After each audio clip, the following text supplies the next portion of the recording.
Good morning. और आज हम जिस चीज के लिए यहाँ पे हैं वो है हिस्ट्री। लगभग अगले 10-15 दिन तक हम हिस्ट्री ही पढ़ेंगे। हिस्ट्री मेजरली हम कौन कौन सी पढ़ेंगे, इतिहास मेजरली हम कौन कौन से पढ़ेंगे, या आज का जितना भी ये लेक्चर होने वाला है उसमें हमको क्या क्या पढ़ना है। आज हम पूरा प्राचीन भारत पढ़ने की कोशिश करेंगे, आज हम पूरा मध्यकालीन भारत पढ़ने की कोशिश करेंगे, और आज हम पूरा आधुनिक भारत पढ़ने की कोशिश करेंगे। मतलब हमारे लिए अगले जितने भी 1.5-2 घंटे हैं उनमें ये चैलेंज होने वाला है, भारत का लगभग 3000 साल का इतिहास हमको एक लेक्चर में निपटाना है। अब वैसे तो ये एक लेक्चर में निपटाना असंभव है, ठीक है, लेकिन हमको क्या करना है, अगले जो 15 दिन होंगे ना उनका आज आधार या बेस तैयार कर लेना है ताकि आगे के दिनों में हमको ज्यादा दिक्कत ना आए। तो आज हम प्राचीन भारत पढ़ेंगे। प्राचीन भारत में हम हड़प्पा सभ्यता, ऋग्वैदिक काल, उत्तर वैदिक काल, पोस्ट ऋग्वैदिक पीरियड, महाजनपद काल, अशोक, चंद्रगुप्त मौर्य, चाणक्य, उसके बाद मोहम्मद बिन कासिम, भारत पे पहला मुस्लिम आक्रमण हुआ वो पढ़ेंगे, उसके बाद महमूद गजनी पढ़ेंगे, उसके बाद मोहम्मद गोरी पढ़ेंगे, उसके बाद कुतुबुद्दीन ऐबक पढ़ेंगे, उसके बाद अलाउद्दीन खिलजी पढ़ेंगे, बाबर पढ़ेंगे, बाबर के बाद अंग्रेजों की भारत में एंट्री करा देंगे, एंट्री के बाद अंग्रेज भारत में पूरी शोषणकारी नीतियां लगाएंगे, शोषणकारी नीतियों के बाद the great mister Salman Khan Mahatma Gandhi की भारत में एंट्री करवा देंगे। एंट्री होने के साथ ही नमक सत्याग्रह करा देंगे, पूना पैक्ट करवा देंगे, 1935 का अधिनियम करवा देंगे, 1935 का एक्ट करवा देंगे, उसके बाद 1946 में कॉन्स्टिट्यूशन सभा बना देंगे, संविधान सभा, उसके बाद 1947 में भारत को आजाद करेंगे, 2014 की मोदी सरकार को जिता देंगे, और आज 2015 दिसंबर चल रहा है।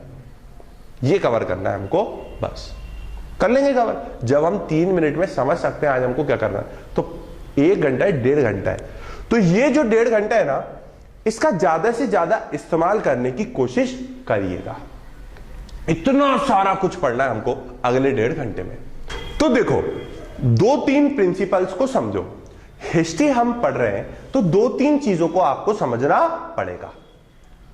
ये जो चीजें है ना मैं थोड़ा अलग ढंग से समझाता हूं आपको। जीवन में जब भी कठिनाई आती है तो इंसान सरलता का मार्ग ढूंढता है। आया समझे? जीवन में जब भी कठिनाई आती है, किसी सभ्यता में जब भी कठिनाई आती है, या किसी सभ्यता में जब भी हिंसा चलती है, कुल मिला के जीवन में जब भी कठिनाई आती है इंसान सरलता का रास्ता ढूंढता है। इतिहास में काफी बार कठिनाइयां तो आएंगी, युद्ध तो लड़े जाएंगे, लेकिन इंसान क्या को ढूंढने की कोशिश करेगा? सरलता को ढूंढने की कोशिश करेगा। शुरुआत में भारत में पूरी तरीके से जो समाज है वो सरलतापूर्ण समाज होगा। आपको पूरा ओवरव्यू समझा रहा हूं। सरलतापूर्ण समाज होगा कब होगा? ये हड़प्पा सभ्यता में, ऋग्वैदिक काल में। लेकिन उत्तर वैदिक काल में क्या होगा? जो सरलता थी ना समाज की उसको कठिनाई ढक देगी, उसको कठिनाई ढक देगी उत्तर वैदिक काल में। और फिर कठिनाई ने सरलता को ढका। तरह तरह के कर्मकांड समाज में आ गए थे, तरह तरह की बेकार प्रथाएं समाज में आ गई थी उत्तर वैदिक काल में, तो कठिनाई ने सरलता को ढक दिया। युद्ध वुद्ध स्टार्ट हो गए थे औपचारिक रूप से, तो कठिनाई ने सरलता को ढक दिया। अब जब कठिनाई ने सरलता को ढका तो फिर दोबारा से सरलता आने की कोशिश करेगी। इंसान सरलता का रास्ता ढूंढने की कोशिश करेगा। फिर बाद में जैन धर्म और बौद्ध धर्म आए। कौन से धर्म आए? जैन धर्म और बौद्ध धर्म आए। जैन धर्म और बौद्ध धर्म ने यही कोशिश की कि सरलता जो ढक चुकी है उसको दोबारा से लाया जाए। उनका मेन मकसद क्या था? जीवन से कठिनाई को हटा के सरलता को लाया जाए। देखो ये सारी बातें आज से मैं 3000 साल पहले की कर रहा हूं, और यही सारी बातें पिछले 300 साल पे भी अप्लाई होती हैं। कैसे बताता हूं। ऋग्वैदिक काल का समय सरलतापूर्ण समाज था, कठिनाई नहीं थी। उत्तर वैदिक काल में सरलता को कठिनाई ने ढक दिया। इतना समझ में आया? दरअसल हुआ क्या था, एक हिंदी की बहुत अच्छी लाइन है, मैं आपको बताना चाहूंगा। नैतिक मूल्यों पे आधारित एक मजबूत इमारत का निर्माण ऋग्वैदिक काल में हुआ था। क्या बोला मैंने? नैतिक मूल्यों पे आधारित एक मजबूत इमारत का निर्माण ऋग्वैदिक काल में हुआ था। नैतिक मूल्यों पे आधारित एक मजबूत इमारत का निर्माण ऋग्वैदिक काल में हुआ था। 3000 साल पहले की बात। सरलता थी, उत्तर वैदिक काल में क्या आई? कठिनाई। फिर कठिनाई के बाद क्या आई? सरलता। ये 3000 साल पहले की बात है। अब 300 साल पहले की सुनो। फ्रांसीसी क्रांति, कठिनाई थी, क्रांति क्यों हुई? दोबारा सरलता का रास्ता ढूंढने के लिए। अमेरिकन क्रांति, अमेरिकी क्रांति, कठिनाई से सरलता का रास्ता ढूंढने के लिए। 1857 की क्रांति, अंग्रेजों ने जो इतनी सारी कठिनाइयां दे रखी थी, उससे सरलता का रास्ता ढूंढने के लिए। तो जीवन में जब भी मुश्किल आती है, इंसान क्या सोचता है? सरलता का मार्ग ढूंढने की कोशिश करता है। पूरा बेस समझ में आ रहा है कि नहीं आ रहा?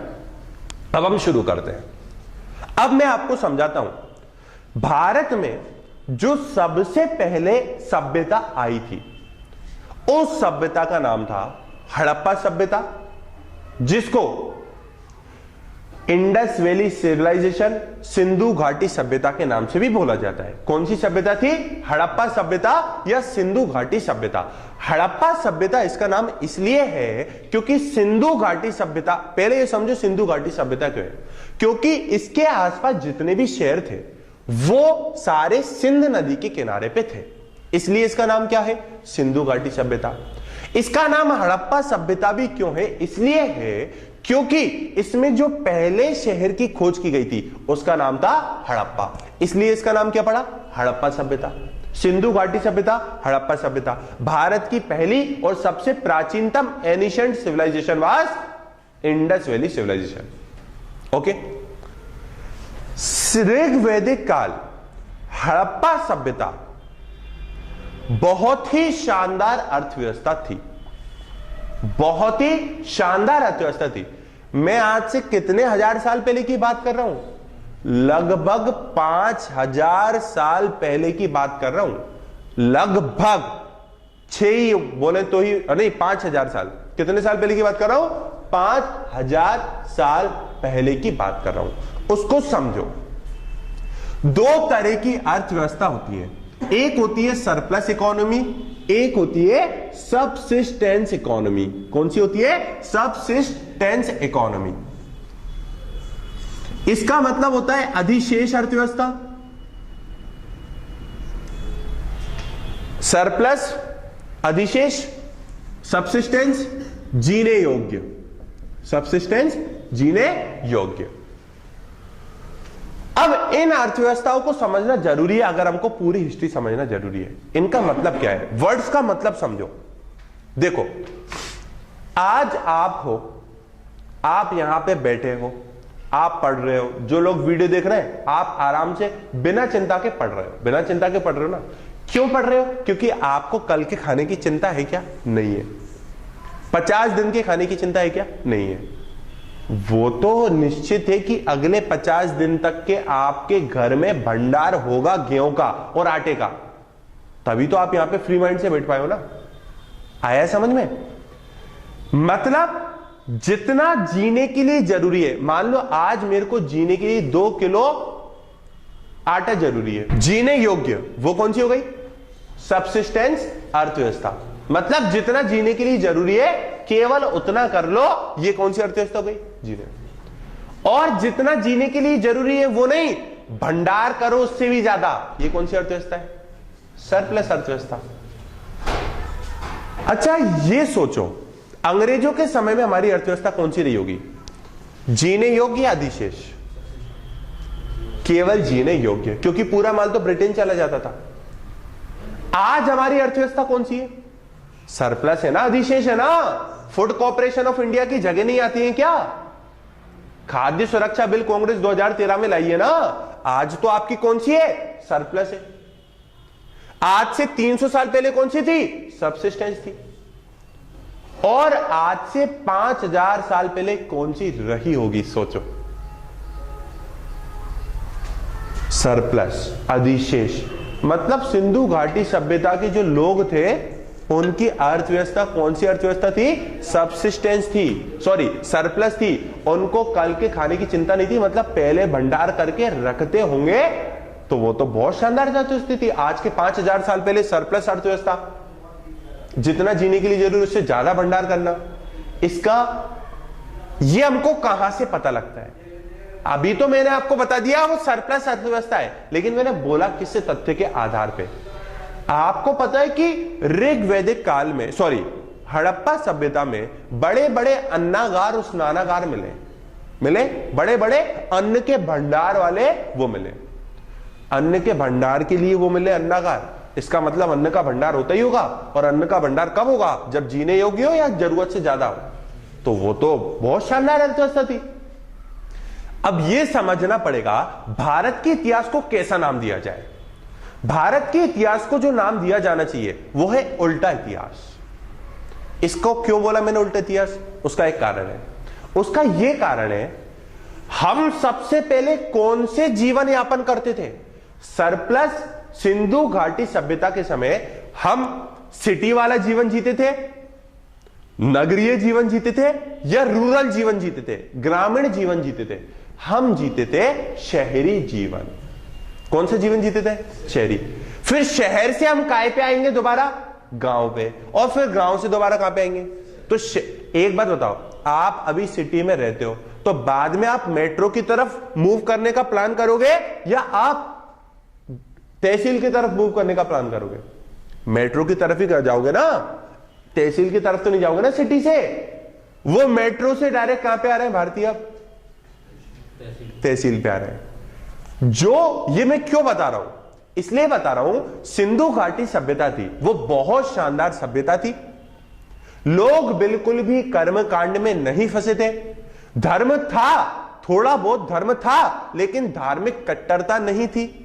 लोग बाग सब समान थे, जातिवाद नहीं था, कम्युनलिज्म नहीं था, सांप्रदायिकता नहीं थी, उसके साथ साथ रीजनलिज्म नहीं था, जातिवाद नहीं था, और क्लास डिवीजन नहीं था, सब लोग समान थे। आए समझे? मतलब आज से 5000 साल पहले हमारी बहुत शानदार अर्थव्यवस्था थी और बहुत शानदार समाज था। सरलता थी। सिंधु घाटी सभ्यता खत्म हुई, उसके बाद भारत का अगला अध्याय आएगा ऋग्वैदिक काल का। कौन सा आ गया? ऋग्वैदिक काल। मैं एक करके लिखते चलता हूं। सबसे पहले क्या हो गया? Harappa, Indus valley civilisation. अब क्या आ गया? ऋग्वैदिक पीरियड, ऋग्वैदिक काल। तो सर अब हमको यह बताओ, ऋग्वैदिक काल में समाज में सरलता थी या कठिनाई थी? ऋग्वैदिक काल में समाज में सरलता थी। क्या थी? सरलता थी, कठिनाई नहीं थी। तो लोग बाग अच्छे जीवन जी रहे थे। Very good. अब आपको ऋग्वैदिक काल और उत्तर वैदिक काल, ऋग्वैदिक पीरियड और पोस्ट ऋग्वैदिक पीरियड, उत्तर वैदिक काल को मैं एक साथ समझाता हूं। इन दोनों को समझो।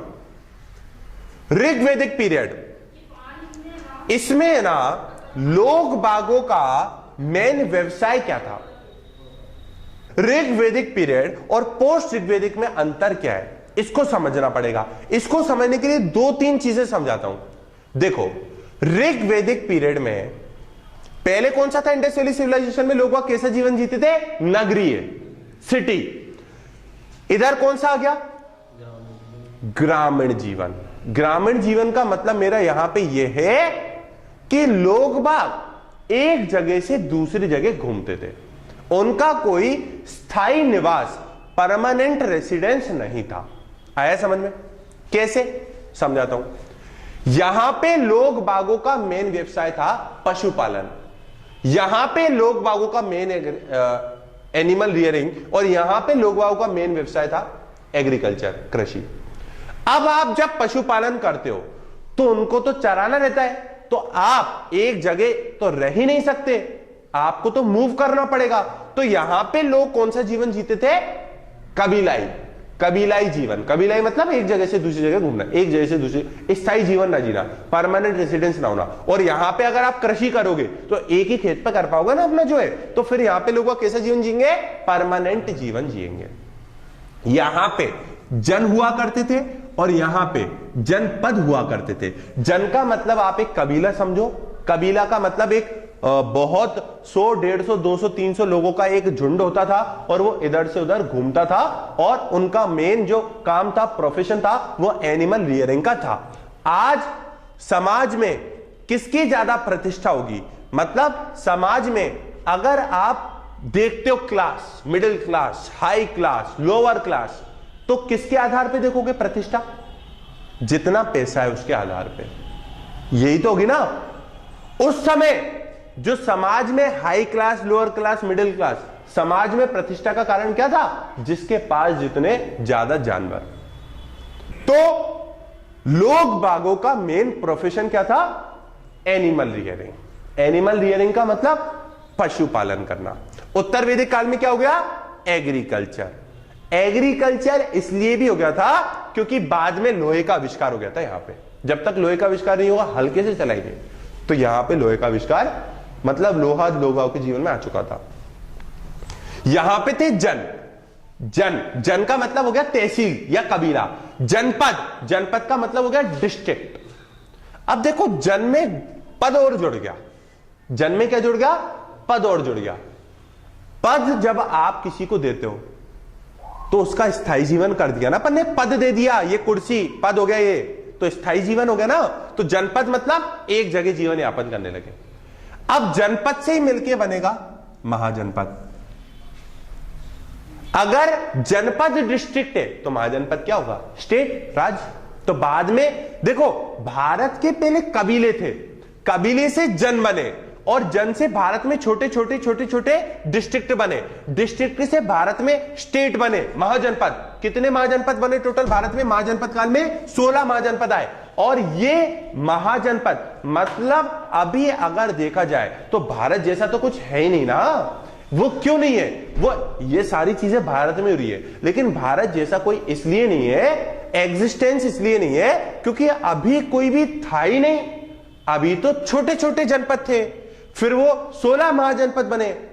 जब कोई राजा आएगा जो पूरे 16 महाजनपद को जीत लेगा और फिर वो बनाएगा अखंड भारत। और लगभग हर महाजनपद अशोक ने जीत लिया था। लगभग हर एक महाजनपद अशोक ने जीत लिया था। तो भारत का एग्जिस्टेंस, जो संपूर्ण भारत है, उसका एग्जिस्टेंस मौर्य काल में आया समझे? उसका एग्जिस्टेंस कब आया? मौर्य काल में। अब अशोक ने 16 महाजनपद थे, उनमें से 15 जीत लिए थे, 14 जीत लिए थे। एक में उसने अपनी एनर्जी बहुत वेस्ट की। एक महाजनपद था, कौन सा महाजनपद है? कलिंग। कौन सा है? कलिंग। कलिंग में अशोक ने अपनी पूरी एनर्जी वेस्ट कर दी थी और बाद में अभी उसको डिस्कस करेंगे थोड़ी देर बाद। आए समझे? यहां पे समाज में सरलता थी। एक चीज अपन ने व्यवसाय तो समझ ली, दूसरी चीज समझो स्थायी जीवन नहीं था, स्थायी जीवन था, दूसरी चीज। तीसरी चीज समझो यहां पे धर्म कैसा था, यहां पे भगवान का स्वरूप क्या था, वो समझना जरूरी है। क्लियर है? देखो ये बातें जब आपको समझ में आएगी तो देश में जो असहिष्णुता का माहौल, तथा कथित असहिष्णुता का माहौल या इनटॉलरेंस जो आप लोग बोलते हो, वो माहौल चल रहा था, ऐसा बोला जा रहा था, न्यूज़पेपर्स में आ रहा था, टीवी में आ रहा था, लगभग अभी वो इतना नहीं दिखता है। और हमें तो पता ही था वो नहीं दिखेगा। क्यों नहीं दिखेगा मैं आपको बताता हूं। मैं बता रहा हूं, ये बता रहा हूं असहिष्णुता क्या हिंदू और मुस्लिम है, उनके बीच हो रहे छोटे मोटे मतभेदों को असहिष्णुता बोलना सही है क्या? हिंदू मुस्लिम्स में हो रहे छोटे छोटे मतभेदों को असहिष्णुता बोलना सही है क्या? या देश में क्या पिछले 1 साल से असहिष्णुता चल रही है क्या? या क्या भारत में इनटॉलरेंस वाकई में क्या भारत एक टॉलरेंट नेशन, सहिष्णु देश नहीं है क्या? सहिष्णु मतलब सहनशील देश नहीं है क्या? भारत में बिल्कुल भी टॉलरेंस नहीं है क्या? इनके आंसर है बिल्कुल गलत चीजें हैं। भारत एक सहिष्णु देश है, भारत एक टॉलरेंट नेशन है। हम पे 712 में पहला आक्रमण हुआ था, पहला मुस्लिम आक्रमण 712 में हुआ था। कब हुआ था? 712 में। किसने किया था? मोहम्मद बिन कासिम ने किया था। मोहम्मद बिन कासिम ने 712 में आक्रमण किया। 1192 में मोहम्मद गोरी ने आक्रमण किया, 1526 में बाबर ने आक्रमण किया, आए समझे। अकबर आए, 1556 में अकबर आए, 1605 और 1606 में जहांगीर आए, औरंगजेब आए, तरह तरह के राजा आए, तरह तरह के राजा आए, तरह तरह के राजा गए, बहुत राजा आए। भारत को सबने तलवार की दम पे तो जीत लिया, संस्कृति के दम पे कोई नहीं जीत पाया। भारत को तलवार के दम पे अनेक राजा आए, अनेक राजा गए, भारत को तलवार के दम पे तो बहुत राजाओं ने जीत लिया, संस्कृति के दम पे कोई नहीं जीत पाया, बल्कि उनको अल्टीमेटली भारत की संस्कृति को ही अपनाना पड़ा था। ऐसे नहीं, उनको भारत की संस्कृति और भारत के धर्म और भारत की समाज की इज्जत करना पड़ी, नहीं तो वो यहां पे टिक ही नहीं पाते। ऐसे नहीं तो यहां पे टिक ही नहीं पाते। और इसको आगे ले जाते हैं, अनेक राजा आए, अनेक राजा गए, तलवार की दम पे जीत लिया, धर्म और संस्कृति के बल पे नहीं जीत पाए। इतने सारे राजा भारत में आए, 712 से लेके 1707 तक कितने राजा आए। भारतीयों ने उन राजाओं का सम्मान किया, भारतीयों ने उन राजाओं को पद पे है और राजा की पूरी इज्जत की। कोई कोई राजा एक दो को साइड में रख देता, उसके अलावा 1000 साल, 712 से लेके 1700 साल कुछ भी नहीं हुआ, कुछ भी नहीं हुआ, भारतीयों ने कुछ भी नहीं किया, क्योंकि कहीं ना कहीं वो राजा भी अच्छे होंगे। आए समझे। अंग्रेज भारत में आए 1608 में। कब आए भारत में? 1606 में। इंग्लैंड भारत में कब आया? 1606 में एंट्री हो गई। भारत में इंग्लैंड ने भारत के खिलाफ पहला युद्ध 1757 में लड़ा, बैटल ऑफ प्लासी। कौन सा युद्ध था? Battle of Plassey. एक और बार, भारत में अंग्रेज किस चीज के लिए आए थे? व्यापार करने के लिए या शासन करने के लिए? Do Britishers wanted to trade with India और they wanted to rule India? Bharat में इंग्लैंड क्या करना चाहता था? भारत पे शासन करना चाहता था या भारत के साथ व्यापार करना चाहता था? इसका आंसर है, इंग्लैंड जब शुरुआत में आया था वो भारत के साथ व्यापार करना चाहता था, शासन करना नहीं। क्यों? इंग्लैंड भारत में कब आए? 1606। पहला आक्रमण भारत के खिलाफ भारत में। देखो, इंग्लैंड ने भारत में पहला युद्ध लड़ा था 1612 में, लेकिन वो भारत के खिलाफ नहीं लड़ा था, वो पुर्तगालियों के खिलाफ लड़ा था।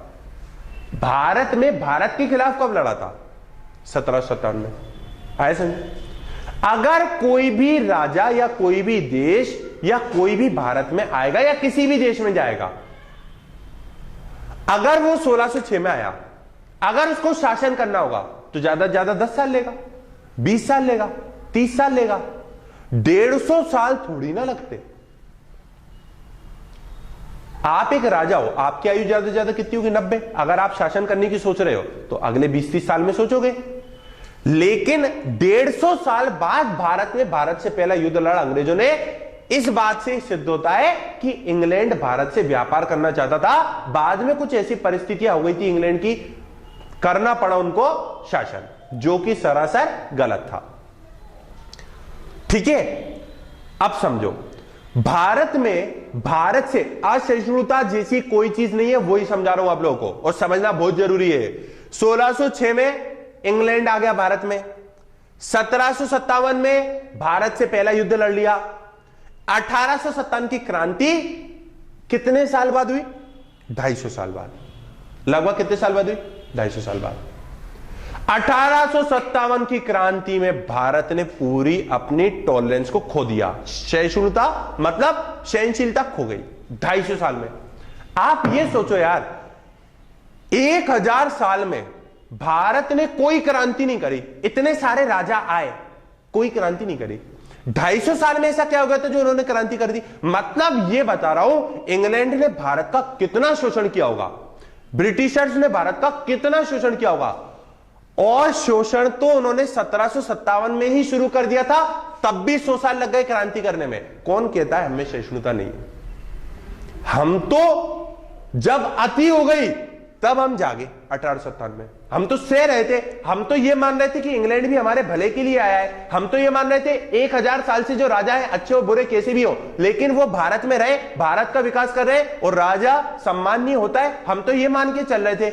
लेकिन अगले 100 साल में इंग्लैंड के खिलाफ क्यों कर दिया? मतलब उन्होंने कितना परेशान किया होगा, इतना परेशान किया, उसके बाद भी 100 साल लग गए। मतलब एट लास्ट जब कोई तरीका नहीं बचा तब करिए क्रांति भारतीयों ने। तो भारत में क्या सहिष्णुता नहीं है क्या? टॉलरेंस नहीं है क्या? टॉलरेंस है, टॉलरेंस है। अब हम कहते हैं ये न्यूज़पेपर में इंटॉलरेंस है या ये इंटॉलरेंस है या ये इंटॉलरेंस का माहौल चल रहा है या ये चल रहा है या वो चल रहा है, और बड़े बड़े कमेंट आते हैं और बड़ी बड़ी चीजें होती हैं। सहिष्णुता, शालीनता, टॉलरेंस, पेशेंस, ये आपके दिमाग में होना चाहिए। क्या न्यूज़पेपर में आ रहा है असहिष्णुता है भारत में, तो क्या वाकई में असहिष्णुता हो गई क्या? समझे? और अगर होती तो अभी पिछले दिनों 10 दिनों से क्यों नहीं है? होती तो डाउन हुआ है ना 10 दिनों में पिछले, तो पिछले 10 दिनों से क्यों नहीं है? समझे?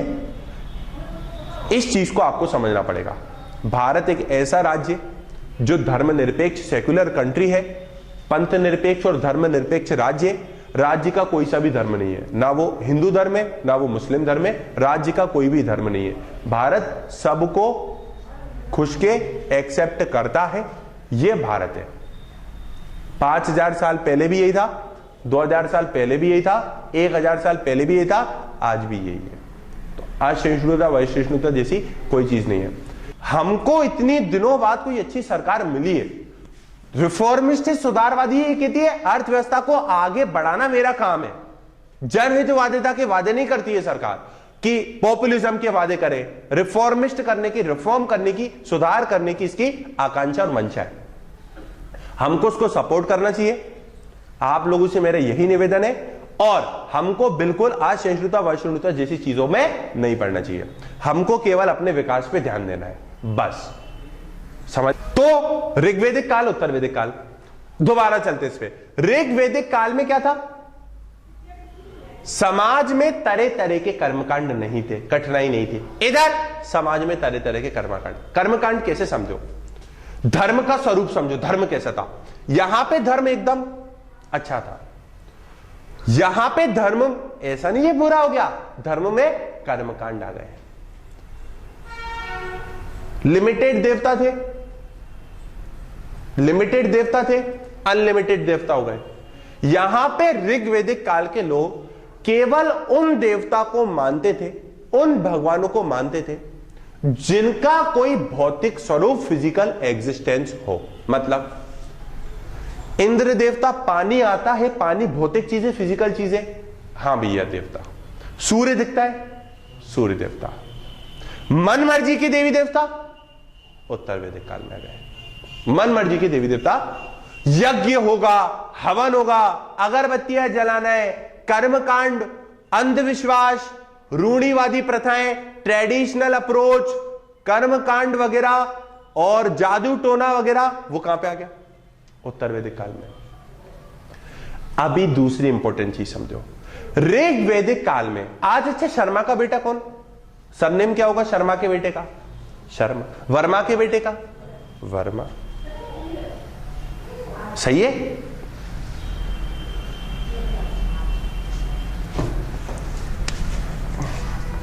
वर्ण व्यवस्था, 4 वर्ण थे भारत के, कौन कौन से? ब्राह्मण, क्षत्रिय, वैश्य और शूद्र, यही थे। यहां पे वर्ण व्यवस्था थी कर्म मूलक और यहां पे थी जन्म मूलक। मतलब ब्राह्मणों का काम क्या था? पूजा पाठ से ज्यादा ब्राह्मण का काम होता है पढ़ाना, टीचिंग करना, ज्ञान देना। और दूसरा काम क्षत्रिय, देश की रक्षा करना, सैनिक बन जाना। वैश्यों का काम व्यापार करना। शूद्रों का काम इन तीनों की सेवा करना। ठीक है, ये चार हो गए। अच्छा, अगर कोई भी एक क्षत्रिय है, उसका एक लड़का हुआ, वो ये चाहता है कि वो व्यापार करे, तो उसको फिर क्या बोलेंगे? क्षत्रिय नहीं, उसको क्या बोलेंगे? जो आप कर्म करोगे उसके आधार पे आपका वर्ण होगा। कितनी शानदार व्यवस्था। तो जातिवाद आएगा ही नहीं। आप चाहे तो शर्मा लगा लो, आप चाहे तो वर्मा लगा लो, आप चाहे तो राठौर लगा लो, आप चाहे तो रघुवंशी लगा लो, आप चाहे तो सिंह लगा लो। समझ में आ रहा है ना? जैसा आप कर्म करोगे उसके आधार पे आपका वर्ण होगा। लेकिन यहां पे वर्ण क्या हो गया? जन्म मूलक, मतलब ब्राह्मण के घर में पैदा हुआ है तो ब्राह्मण। अब इससे सबसे ज्यादा किसकी स्थिति में गिरावट आई? इससे सबसे ज्यादा गिरावट आई शूद्रों की स्थिति में, क्योंकि वो तो एकदम बॉटम हिस्सा रह के रह गए और वो तो अब उठ ही नहीं सकते। जन्म मूलक हो गया, वो तो तीनों की सेवा, तो सबसे ज्यादा गिरावट।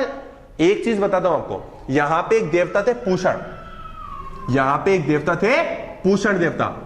इतनी गिरावट आई थी, यहां पे एक देवता थे पूषण देवता, इतनी गिरावट आई थी शूद्रों की स्थिति में कि पूषण, ऋग्वैदिक काल में मेन व्यवसाय क्या था? पशुपालन, एनिमल रियरिंग। तो ऋग्वैदिक काल में जो पूषण थे वो किसके देवता थे? पशुओं के।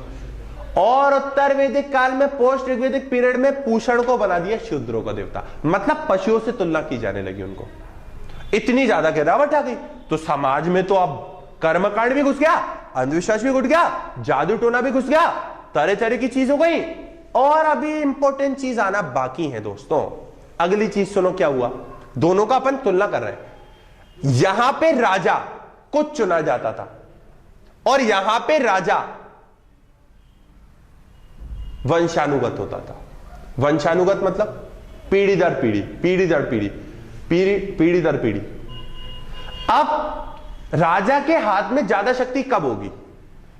जब वो चुन के आएगा तब।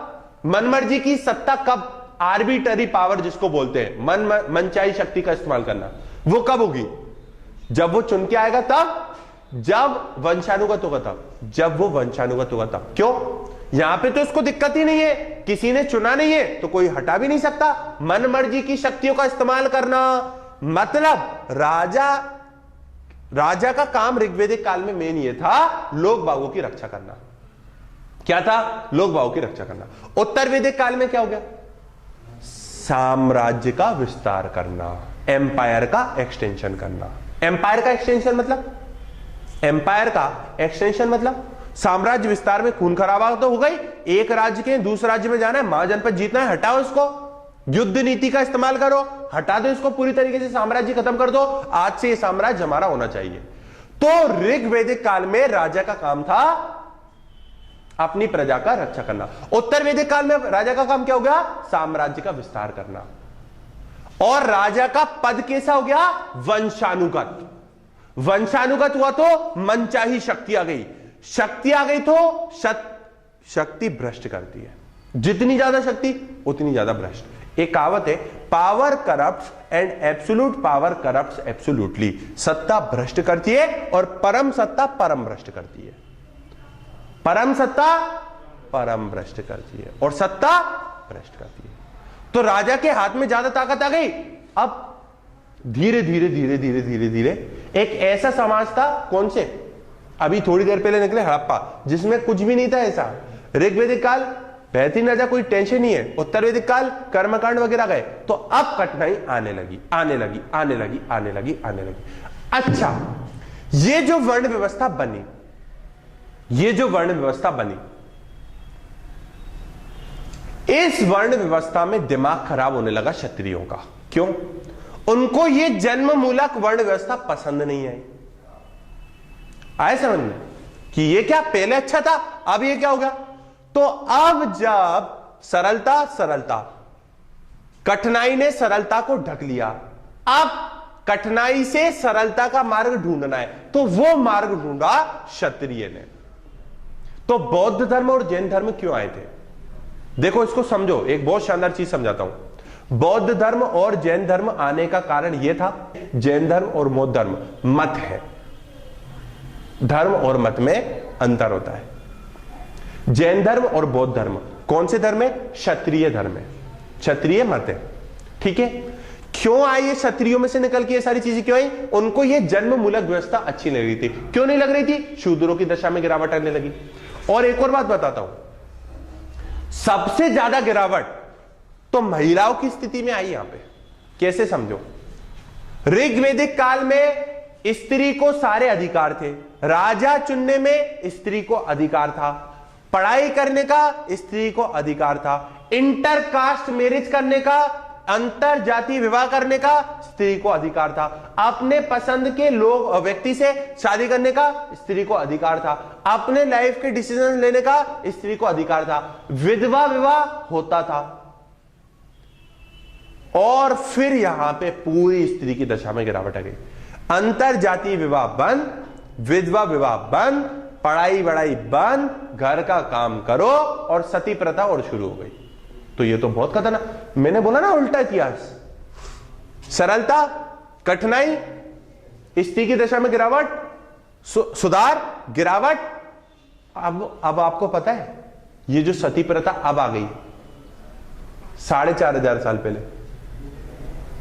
उसका मैटर सोल्व होगा 1829 में। मतलब 4,000 साल बाद तो मैटर सोल्व हुआ है इसका।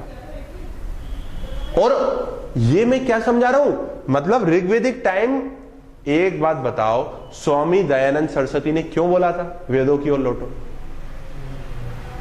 क्यों बोला था वेदों की ओर लौटो? वो ऐसे समाज की कल्पना कर रहे थे जिसमें सारी चीजें, तो यहां पे उल्टा सब कुछ हो गया। स्त्री की दशा में भयंकर गिरावट आ गई, ये सारी चीजें हुई। सरलता ढकी हो गई, कठिनाई आ गई। जैन धर्म, बौद्ध धर्म आए। जैन धर्म और बौद्ध धर्म ने अपने जीवन का लक्ष्य बनाया सरलता, सरलता, सरलता, सरलता। कोई दिक्कत नहीं है, यहां पे आप इस वर्ण व्यवस्था में शूद्रों को कुछ स्तर नहीं मिल पा रहा है ना, आओ शूद्रों बौद्ध धर्म में आ जाओ, जैन धर्म में आ जाओ, हम आपको पूरे दिल से स्वीकार करते हैं। मतलब महात्मा बुद्ध ने यह समझाया कि जीवन में जिनको एशिया का ज्योतिपुंज भी बोला जाता है, महात्मा बुद्ध को जिनको ज्ञान की प्राप्ति हुई थी उनके बारे में ज्यादा डिस्कस इसलिए नहीं कर पाएंगे क्योंकि अभी तो हम बहुत पीछे चल रहे हैं, अभी तो सारे राजा लाने भारत में। तो महात्मा बुद्ध जीवन की सच्चाई प्राप्त करने में या सरलता का मार्ग ढूंढने में इतने लुप्त हो गए थे कि ना तो फिर उन पे शूल का असर हुआ, ना ही फिर उन पे फूल का असर हुआ। शूल भाला, फूल किसी का असर नहीं हुआ, ये चीज हो गई। तो फिर जैन धर्म और बौद्ध धर्म ने देखो, हड़प्पा ऋग्वैदिक पीरियड, उत्तर वैदिक काल पोस्ट ऋग्वैदिक पीरियड, इसके बाद कौन से धर्म आए? अगली चीज क्या हो गई? पूरी टाइमलाइन बना देता हूं मैं आपको। सबसे पहले क्या आएगा दोस्तों? हड़प्पा। फिर क्या पढ़ा हमने? ऋग्वैदिक पीरियड। फिर क्या पढ़ा हमने? पोस्ट ऋग्वैदिक पीरियड मतलब उत्तर वैदिक काल। फिर क्या पढ़ा हमने? जैन धर्म और बौद्ध धर्म। लेकिन आपको याद होगा जैन धर्म और बौद्ध धर्म, और ये देखिए, ये जो उत्तर वैदिक काल का अंत है, इसकी शुरुआत हुई थी लगभग 3000 बीसी से, इसकी शुरुआत हुई थी लगभग 1500 बीसी से 1000 बीसी तक ये चला, और फिर 1000 बीसी से 600 बीसी तक ये चला, और फिर 600 बीसी के बाद 6th सेंचुरी बीसी आ गई, 6ठी शताब्दी ईसा पूर्व आ गई। 6ठी शताब्दी ईसा पूर्व में भारत में धार्मिक आंदोलन हुआ। धार्मिक आंदोलन क्यों हुआ था? सरलता को ढूंढने के लिए, कट्टरता आ गई थी ना जो, सरलता को ढूंढने के लिए। तो जब धार्मिक आंदोलन हुआ तो फिर इसमें कुल मिला के 62 नए धर्म आए थे। कितने धर्म आए थे? 62 नए धर्म आए थे। उनमें से 2 कौन से थे? जैन धर्म, बौद्ध धर्म। और कौन से थे? वैष्णव, शैव, और बाद में फिर इस्लाम धर्म भी और ईसाई धर्म भी आया। भारत में नहीं लेकिन आया, आ गया। ये दोनों धर्म के बारे में समझ आया। जैन धर्म और बौद्ध धर्म कौन से थे? क्षत्रिय। क्या ढूंढ रहे थे? सरलता। फिर बाद में जो राजा आए, इसके साथ ही एक चीज ध्यान करो, जनपद, इसी समय आ गया महाजनपद काल। कौन सा आ गया? अच्छा, इसमें राजा था क्या? नहीं था। इसमें राजा था क्या? था, लेकिन मेन काम जनता की सेवा, इसमें साम्राज्य विस्तार करना।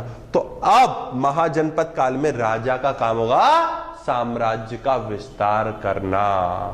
16 महाजनपदे, मगध है, अवंती है और कोशी है और एक कौन सा बताया था आपने? अशोक वाला, कलिंगे, ये सारे महाजनपद थे। अब राजा जीतने की कोशिश करेंगे। तो अशोक से पहले 15 एक राजा आ गए। कितने राजा आ गए? 10-15 राजा आ गए। सबसे पहले कौन सा वंश आया? हर्यक वंश। दूसरा कौन सा वंश आया? शिशुनाग वंश। तीसरा कौन सा वंश आया? नंद वंश। चौथा कौन सा वंश आया? मौर्य वंश। तो इतने सारे वंश हो गए थे। मौर्य वंश का पहला राजा कौन आया? चंद्रगुप्त मौर्य। चंद्रगुप्त मौर्य के बाद कौन आया? बिंदुसार। बिंदुसार के बाद कौन आया? अशोक। चंद्रगुप्त मौर्य ने लगभग चंद्रगुप्त मौर्य के राज्य में बहुत सारे महाजनपद उसने जीत लिए थे, तो वो सारे विरासत में अशोक को भी मिलने थे। तो अशोक ने बाद में और मेहनत करके और सारे जीत लिए। तो अशोक ने पूरे साम्राज्य का विस्तार कर लिया और भारत का एक स्वरूप दे दिया। और फिर मौर्य काल का पतन हुआ क्यों? फिर बहुत ही ज्यादा टैलेंटेड था चंद्रगुप्त मौर्य। चाणक्य ने ट्रेनिंग, अशोक के काल में भी चाणक्य की मृत्यु हुई थी, लेकिन अशोक के प्रारंभिक जीवन में चाणक्य का बहुत महत्वपूर्ण योगदान था। हुआ क्या था? अशोक ने जिस विस्तारवादी साम्राज्य, इतना बड़ा जो साम्राज्य अशोक ने बनाया था, उसको उसकी पीढ़ी संभाल नहीं पाई। साम्राज्य सक्सेस पाना फिर भी सरल हो सकता है, सब सक्सेस को मैनेज करना कठिन है। सफलता पाना फिर भी आसान हो सकता है, सफलता का मैनेज करना कठिन है। आईएएस बनना फिर भी आसान हो सकता है, आईएएस बन के उसको मैनेज करना पद को, that's a really big challenge, that's a really big challenge. तो अशोक बहुत बड़ा साम्राज्य बन गया। और फिर क्या हुआ था? उसकी जो अंतिम शासक था मौर्य वंश का बृहदत्त, वो इतने बड़े साम्राज्य को नहीं संभाल पाया और 185 में मौर्य वंश की सरेंडर हो गया था। बताई थी कि अशोक के काल तक, याद आ रहा है, जनपद, महाजनपद, पहले छोटे छोटे कबीले हुआ करते थे। कबीले से क्या बने? डिस्ट्रिक्ट, मतलब जनपद, और जनपद से क्या बने? महाजनपद बने। हुआ क्या था? भारत के जो टोटल क्षेत्र था ना, वो 16 महाजनपदों में बटा हुआ था। बहुत इंपॉर्टेंट चीजें बताने जा रहा हूं। भारत जो पूरा था वो कितने महाजनपद में बटा हुआ था? 16। इसमें से एक महाजनपद था मगध। क्या नाम था उसका? मगध। सबसे ज्यादा शक्तिशाली कौन सा था? मगध। सबसे ज्यादा स्ट्रॉन्ग कौन सा था? मगध। एरिया में सबसे बड़ा कौन सा था? उज्जैनी अवंती। ताकतवर कौन सा था? मगध। सबसे बड़ा कौन सा था क्षेत्र में, एरिया में? उज्जैनी अवंती। क्लियर है? अब सवाल यह आता है कि मगध स्ट्रॉन्ग क्यों था? पहले मगध के बारे में समझा दूं, फिर अशोक पे चलेंगे। बहुत इंटरेस्टिंग कहानी अशोक की। मगध के बारे में समझते हैं। मगध के स्ट्रॉन्ग होने के कारण क्या थे? तो वो कारण दो हैं, उनको समझो। पहला कारण यह है, 16 महाजनपद में से मगध इसलिए शक्तिशाली था क्योंकि ये गंगा और यमुना के दोआब के बीच में था। क्या होता है दोआब? उसको समझो। गंगा यमुना का दोआब, मतलब दो नदियों के बीच के क्षेत्र को बोलते हैं दोआब। दो नदियों के बीच के क्षेत्र को क्या बोलते हैं हम? दोआब बोलते हैं। ये जो गंगा और यमुना के नदी के बीच का क्षेत्र है मगध, आपको ये सबको पता है, सिंपल सी बात है कि अगर दो नदियों के बीच का क्षेत्र होगा वो उपजाऊ होगा, फर्टिलिटी ज्यादा होगी या कम होगी? उपजाऊ क्षेत्र होगा तो फसल ज्यादा होगी, कृषि ज्यादा होगी, एग्रीकल्चर ज्यादा होगा, पैसे का ज्यादा आएगा। तो इसलिए मगध स्ट्रॉन्ग था। गंगा यमुना दोआब। दूसरा कारण, भारत है ना, उसको थोड़ा सा और मैं समझाता हूं। ऊपर क्या चल रहा है? हिमालय रेंज। क्या चल रहा है ऊपर? हिमालयन। यहां पे क्या चल रहा है? बे ऑफ बंगाल, बंगाल की खाड़ी। यहां पे क्या चल रहा है? अरेबिक ओशन, मतलब अरब महासागर। यहां पे क्या चल रहा है? इंडियन ओशन मतलब हिंद महासागर, ये चल रहा है। अब आप मेरे को एक चीज देख के बताओ, पानी का क्षेत्र, पानी का क्षेत्र, पानी का क्षेत्र और पहाड़ का क्षेत्र। कभी भी भारत में जब तक नाव का, शिप का आविष्कार नहीं होगा, तो क्या इन तीनों जगह से आक्रमण हो सकते हैं क्या? ये तो तीनों पानी के क्षेत्र है, कोई भी आएगा तो क्या तैर के थोड़ा आएगा इतनी दूर, उसको जहाज वगैरह तो चाहिए ना आने के लिए। तो ये आपको मैं इसलिए बता रहा हूं। यूरोप कहां पे पड़ रहा है? यहां पे। शुरुआत में भारत में जितने भी आक्रमण हुए वो केवल इस क्षेत्र से हुए। उसका कारण क्या है समझो। यहां पे तो पानी का क्षेत्र है, यहां से नहीं आ सकता। ऑस्ट्रेलिया भारत पे आक्रमण क्यों नहीं कर सकता? इंडियन ओशन है। यहां के देश क्यों नहीं कर सकते? अरेबिक ओशन है। अभी तो जहाज का आविष्कार ही नहीं हुआ। जब जहाज का आविष्कार होगा तभी तो यूरोप से लोग आएंगे ना। यहां से चाइना क्यों नहीं कर सकता? हिमालयन रेंज है। तो फिर आक्रमण कहां से हुआ? मोहम्मद गोरी कहां से आया? सिकंदर कहां से आया? यहां पे जो हिमालयन रेंज है, यहां पे एक पर्वतमाला है जिसका नाम है हिंदुकुश पर्वतमाला। क्या नाम है इसका? हिंदुकुश पर्वतमाला। इस अच्छा, दो नदियों के बीच के क्षेत्र को क्या बोलते हैं? दोआब। और दो पहाड़ों के बीच के गैप को बोलते हैं दर्रा। क्या बोलते हैं? पास। क्या बोलते हैं? दर्रा। दो पहाड़ों के बीच के गैप को बोलते हैं दर्रा। हिमालय पर्वत में, हिंदुकुश पर्वतमाला में एक दर्रा है जिसका नाम है खैबर पास। उस खैबर पास से होके ही सब लोग आग। तो खैबर पास से सब लोगों ने एंट्री की। मतलब मैं ये बता रहा हूं, प्राचीन और मध्यकालीन भारत, एनिशिएंट और मिडिवल हिस्ट्री में सारे आक्रमण कहां से होंगे? यहीं से होंगे। और फिर मॉडर्न हिस्ट्री में जहाज का आविष्कार हो जाएगा, इसलिए फिर यूरोप इंडियन ओशन से होती है भारत में एंट्री लेगा। आया समझ? हो ही नहीं सकता ना, इसके अलावा कोई भी रास्ता ही नहीं है। जहाज का आविष्कार अभी हुए नहीं है। 14th 13th सेंचुरी में जब भी होगा तब आएंगे वो अपने जहाज को लेके। ये चीज समझ में आई? एक और मैं अगर आपको ज्योग्राफी का फिजिकल फीचर बताऊं इंडिया को, तो यहां पे बीच में पड़ती है विंध्याचल पर्वतमाला। क्या पड़ रही है बीच में? विंध्याचल पर्वतमाला। मगध भी लगभग यहीं पड़ रहा है। ये जो विंध्याचल पर्वतमाला है ना, पर्वत जहां भी होते हैं उसके आसपास सारा क्षेत्र जंगल का होता है। यहां पे घने घने जंगल थे, तो मगध को बहुत सारी लकड़ी और जंगली हाथी मिल जाते थे। ये दो कारण थे मगध के सबसे ज्यादा शक्तिशाली होने के। आए समझे? इसलिए कोई भी राजा अपना साम्राज्य सबसे पहले मगध में ही एक सेंटर टाइप मान लो, आप मगध कैपिटल टाइप मान लो। आए समझे?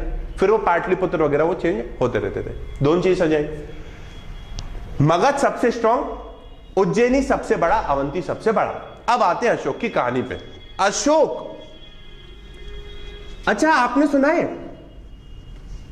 ब्रिटेन ने भारत को कॉलोनी बनाई, ब्रिटेन ने अमेरिका में कॉलोनियां बनाई, ब्रिटेन ने साउथ अफ्रीका में कॉलोनी बनाई। हमने कभी ये सुना है क्या इंडिया ने अपना उपनिवेशवाद बनाया, इंडिया ने अपनी कॉलोनी बनाई? सुना है क्या? नहीं सुना है। अगर आपसे एक क्वेश्चन पूछा जाए, क्या भारत के पूरे इतिहास में भारत को एक भी बार किसी दूसरे देश को कॉलोनी बनाने का एक भी अवसर मिला क्या? तो आंसर क्या होगा? यह आ सकता है, मीन्स में बिल्कुल आ सकता है। भारत को कभी भी ऐसा मौका नसीब हुआ क्या कि जैसे पूरे विश्व के देशों ने कॉलोनियां बनाई है, वैसे भारत भी अपना उपनिवेशवाद बना पाए या अपनी कॉलोनी बना पाए? ऐसा एक ही अवसर केवल अशोक के काल में भारत को मिला था। तो सोचो अशोक कितना महान सम्राट रहा होगा। अशोक के काल में लगभग उसने 90% भारत के क्षेत्र को जीत लिया था। पूरा राज्य उसका था, संपूर्ण भारत बन चुका था। लेकिन एक में उसने अपनी एनर्जी वेस्ट कर दी जिसका नाम था कलिंग। कलिंग में एनर्जी वेस्ट करने के बाद अशोक की हिस्ट्री सुनो, तब उसको और डेप्थ में समझ पाएंगे। अशोक के दादाजी कौन थे? चंद्रगुप्त मौर्य। पिताजी कौन थे? बिंदुसार। और मौर्य वंश का राजा था। इतनी बात समझ आई। 298 में बिंदुसार शासक बने। 298 में 273 में बिंदुसार की मृत्यु हुई। 269 में अशोक ने अपना राज्य तिलक कराया। अच्छे सुना, अच्छा, ये सोचा जाए कि सर बिंदुसार की मृत्यु तो 2273 बीसी में ही हुई थी, 273 बीसी में हुई थी, तो अशोक ने अपना राज्याभिषेक 4 साल बाद क्यों कराया? उसका आंसर है, अशोक के बहुत सारे भाई थे। अशोक ने यह प्रण लिया था कि जब तक मैं अपने सारे भाइयों को हटा नहीं दूंगा तब तक मैं अपना राज्याभिषेक नहीं कराऊंगा। तो 4 साल तक गृह युद्ध चला था। गृह युद्ध मतलब आपसी में युद्ध। तो 4 साल के लंबे गृह युद्ध के बाद 269 बीसी में अशोक ने अपना राज्य तिलक करा लिया। यहां तक समझाया? अपने शासन के 8वें वर्ष में, मतलब 261 बीसी में, अपने शासन के 8वें वर्ष में मतलब 261 बीसी में अशोक ने कलिंग पे आक्रमण किया। कलिंग पे आक्रमण करने के कारण अलग अलग किताबों में अलग अलग बताए गए, हमें उन कारणों पे नहीं जाना है। एक और बार बताता हूं, चंद्रगुप्त मौर्य, बिंदुसार, 273 में बिंदुसार गए, 269 में अशोक ने अपना 4 वर्ष के लंबे गृह, उसके बाद अपना राज्याभिषेक कराया और अपने शासन के 8वें वर्ष में उन्होंने क्या करा? कलिंग पे आक्रमण किया। जब उन्होंने कलिंग पे आक्रमण किया, भयंकर लोग मरे और अशोक ने स्वयं के हाथों से भीषण नरसंहार किया, बहुत लोगों को मारा। क्लियर है? एक व्यक्ति थे उस समय, उपगुप्त। उपगुप्त उस समय भारत में आए थे। उपगुप्त एक चीनी यात्री थे, वो भारत में आए थे। आए समझे? उपगुप्त नामक चीनी यात्री भारत में क्यों आए थे? बौद्ध धर्म के विषय में जानने के लिए आए। समझे? क्योंकि याद करो थोड़ी देर पहले मैंने आपको क्या बताया था? बौद्ध धर्म और जैन धर्म वो धर्म थे जो समाज में कठिनाई के मार्ग से दोबारा सरलता ढूंढने का काम कर रहे थे। क्योंकि उत्तर वैदिक काल में क्या चुकी थी समाज में? कठिनाइयां। ये दोनों धर्म क्या ढूंढेंगे? आप सरलता का मार्ग ढूंढेंगे। बौद्ध धर्म के बारे में पढ़ने के लिए लगभग इसी समय किसकी एंट्री हुई? उपगुप्त की। उपगुप्त इसके बारे में पढ़ना है। उपगुप्त ने जब भारत में एंट्री ली तो गलती से वो कलिंग के मैदान में प्रवेश कर गए। जब वो कलिंग के मैदान में गए तो किस तरीके से उन्होंने वर्णन किया था? उन्होंने ये बोला था कि जब मैं कलिंग के मैदान में गया तब ऐसा प्रतीत हो रहा था कि पूरी जगह वो कीचड़ी कीचड़ कीचड़ी कीचड़ कीचड़ी कीचड़ है। वो कीचड़ दरअसल लोग बागों के खून और मांस को मिलकर मिक्स हो गया था, उसका कीचड़ था। इतना भीषण नरसंहार अशोक ने किया था। ईगो पे ले ली बात, दिल पे ले ली बात, फिर तो भयंकर तबाही मचा दी अशोक ने। अब उपगुप्त जब आए, अशोक ने क्या ये पहली बार करा है क्या? अशोक ने 4 साल का गृह युद्ध लड़ा, अपने भाइयों को हटाया, 261 में और लोगों को मारा। उपगुप्त ने अशोक से बोला, महाराज क्या आपके जीवन का एक ही उद्देश्य है क्या? लोगों को मारना, लोगों को काटना? क्या आपके जीवन का और कोई उद्देश्य नहीं है क्या? तो फिर अशोक का इन सारे जो भी चीजें थी इनके कारण हृदय परिवर्तन हो गया और फिर उन्होंने तलवार का त्याग कर दिया और फिर उन्होंने बौद्ध धर्म अपना लिया। और उसके बाद, इसके बाद उनका किस युद्ध के बाद अशोक का हृदय परिवर्तन हुआ था? कलिंग पे आक्रमण के बाद उन्होंने अपनी तलवार को त्याग दिया। बौद्ध धर्म की दीक्षा उनको किसने दी? उपगुप्त ने। उसके बाद उन्होंने अपने जीवन का एक ही लक्ष्य बना लिया, बौद्ध धर्म का प्रचार प्रसार। क्या करना है जीवन भर? बौद्ध धर्म का प्रचार। हाँ, भद्रबाहु ने चंद्रगुप्त मौर्य को दी थी। भद्रबाहु ने किसको दी थी? चंद्रगुप्त। अशोक ने तो बौद्ध धर्म अपनाया था। हुआ क्या था उसकी स्टोरी भी सुन लो। आपका क्वेश्चन है कि भद्रबाहु ने दी थी। जैन धर्म किसने अपनाया था? मौर्य पीढ़ी में सबके अलग अलग वंश है, इसलिए क्वेश्चन का डाउट आना जेन्युइन बात है। दादाजी का धर्म क्या है? जैन धर्म। बिंदुसार का धर्म था आजीवक संप्रदाय। क्या धर्म था? इसके बारे में बहुत कम लोगों को पता है। बिंदुसार का धर्म कौन सा था? आजीवक संप्रदाय। अशोक का धर्म कौन सा था? जैन धर्म। आया समझ? सॉरी, बौद्ध धर्म। अशोक का धर्म कौन सा था? बौद्ध धर्म। भद्रबाहु और स्थूल भद्र दो व्यक्ति थे। एक तो भद्रबाहु थे जिन्होंने कल्पसूत्र की रचना की थी और एक स्थूलभद्र थे। भद्रबाहु दिगंबर, जो जैन धर्म में दो हैं, दिगंबर उसके मैनेजर थे, स्थूलभद्र श्वेतांबर के मैनेजर थे। भद्रबाहु दिगंबर के थे, दिगंबर जो नग्न अवस्था में रहते हैं, और श्वेतांबर जो श्वेत वस्त्र धारण करते हैं।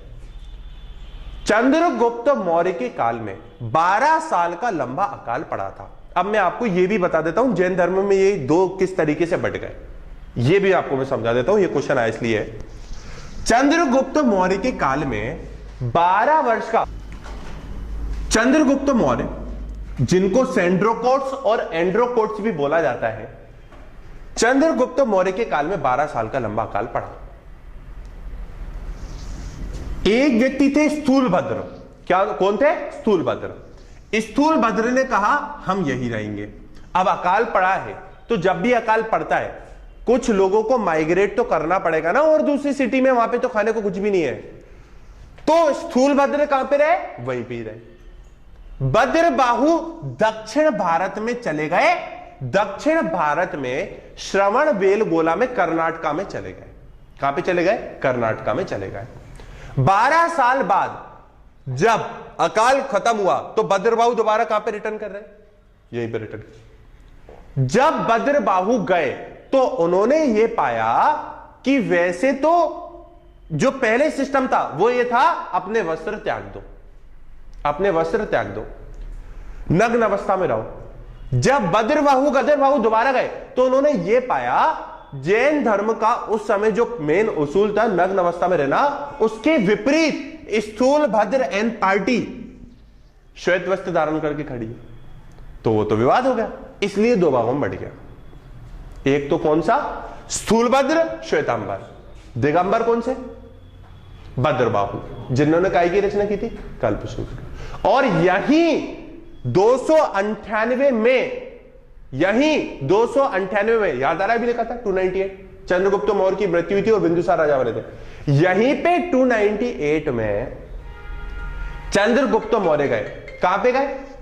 दक्षिण भारत में कर्नाटका में श्रवणबेलगोला में गए और अपने प्राणों का त्याग संलेखना विधि से किया। संलेखना विधि क्या होती है? पानी और भोजन को छोड़ दो, निराहार और निर्जल रह के प्राणों को त्याग करने को बोलते हैं संलेखना। निराहार और निर्जल, निराहार आहार खाना भोजन, निराहार खाना नहीं खाना, निर्जल पानी नहीं पीना, बिना पानी पिए और बिना खाना खाए अपने प्राणों के त्याग को करने को बोलते हैं संलेखना विधि। चंद्रगुप्त मौर्य ने अपने प्राणों का त्याग कौन सी विधि से किया था? संलेखना विधि से किया था। और अभी वेरी गुड, ये सारी चीजें आपका क्वेश्चन क्लियर हो गया। वो उस समय थे। उपगुप्त ने किसको दी थी?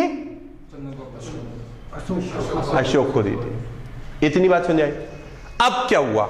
अशोक ने अपने जीवन का एक ही लक्ष्य बना लिया, बौद्ध धर्म का प्रचार प्रसार, बौद्ध धर्म का तो 4 ईयर को दोबारा, एक तो 298 याद आ रहा है कि नहीं, उसके बाद कौन सा बताया था? 273, उसके बाद कौन सा बताया था? 269, उसके बाद कौन सा बताया? 261। अब आओ 259 पे, अब आओ 259 पे।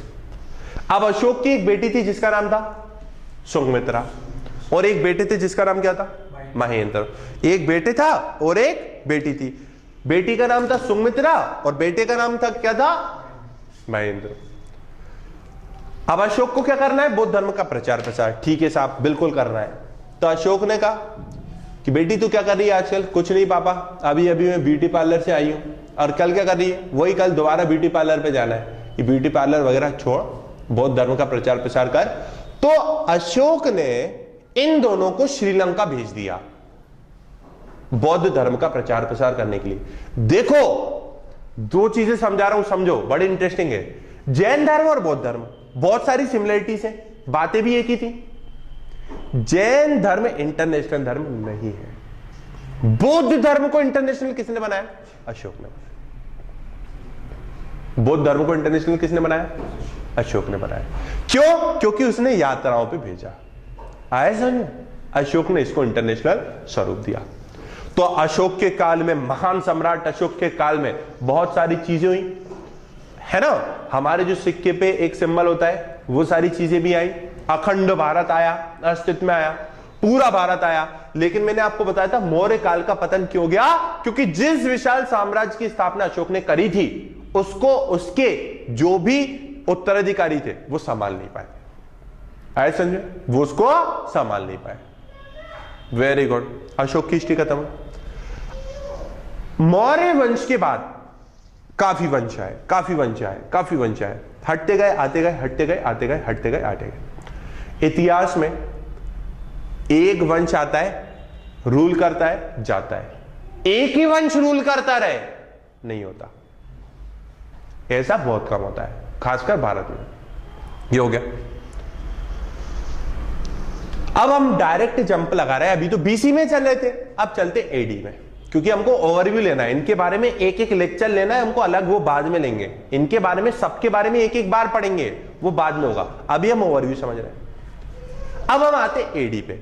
जो 62 नए धर्म आए थे ना, उसमें एक और धर्म था, इस्लाम धर्म। ठीक है,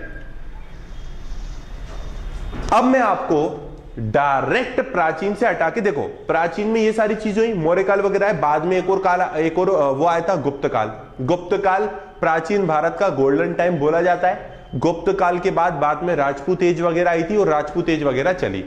अब जितनी भी प्राचीन भारत है उसको मैं मध्यकालीन में डिस्कस कर लूंगा, इस पे अलग से डिटेल में नहीं जा रहा हूं। अब डायरेक्ट आ रहे हैं काय पे? मिडिवल इंडिया पे। मिडिवल इंडिया पे एंट्री करते हैं। मिडिवल इंडिया मतलब मध्यकालीन भारत। मध्यकालीन भारत को समझो। देखो तो अब मध्यकालीन भारत की शुरुआत तो दरअसल 1192 से बोलता है कोई, कोई बोलता है 1206 एडी, कोई बोलता है और अलग चीजें। हम बोलेंगे 712 से। कहां से बोलेंगे? 712 से। क्यों? 712 में भारत में पहला मुस्लिम आक्रमण हुआ, पहला मुस्लिम सफल आक्रमण हुआ। हुआ क्या था और यह आक्रमण कौन सा था? तुर्कों ने किया था, गजनी ने किया था या अरबों ने किया था? भारत पे पहले जो विदेशी आक्रमण हुआ था वो किसने किया था? अरब्स ने किया था। किसने किया था? अरबों ने किया था। तो अरब के एक व्यक्ति थे मोहम्मद बिन कासिम। अरब के राजा थे मंसूर हज्जाज। कौन थे? मंसूर हज्जाज। मंसूर हज्जाज ने दूर देश अरब से अपना एक टैलेंटेड आदमी 712 में भारत में भेजा, जिसका नाम था मोहम्मद बिन कासिम। मोहम्मद बिन कासिम ने भारत में एंट्री ली। भारत के राजा, भारत के एक क्षेत्र के, सिंध वगैरह के क्षेत्र के राजा थे उस समय, राजा दाहिर। राजा दाहिर से उन्होंने युद्ध लड़ा जिसका नाम है रावोर ब्राह्मणवाद का युद्ध।